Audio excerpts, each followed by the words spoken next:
ঝিনাইদহের হরিণাকুণ্ডু উপজেলার তাহের হুদা ইউনিয়নে বাংলাদেশ জামাতে ইসলামীর উদ্যোগে একটি নির্বাচনী সভা অনুষ্ঠিত হয়। মঙ্গলবার বিকালে নারায়ণকান্দি সরকারি প্রাথমিক বিদ্যালয়ের প্রাঙ্গণে এ সভা অনুষ্ঠিত হয়। সভার শুরুতে পবিত্র কুরআন থেকে তেলাওয়াত করেন হাফেজ মাহমুদ আল মামুন। তাহের হুদা ইউনিয়ন আমির আব্দুল মজিদের সভাপতিত্বে অনুষ্ঠিত সভায় প্রধান অতিথি হিসেবে উপস্থিত ছিলেন ঝিনাইদহ জেলার সহকারী সেক্রেটারি তাজুল ইসলাম।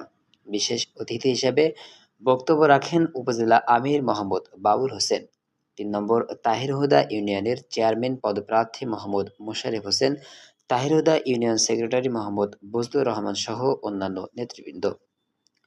সভায় বক্তারা ইসলামী আদর্শের আলোকে একটি আদর্শ সমাজ গঠনের প্রত্যয় ব্যক্ত করেন।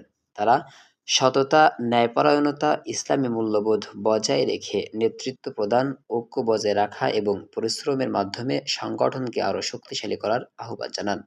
নেতাকর্মীরা ইসলামী আদর্শে ঐক্যবদ্ধ থেকে সংগঠনকে আরও সুসংগঠিত ও শক্তিশালী করার অঙ্গীকার ব্যক্ত করেন।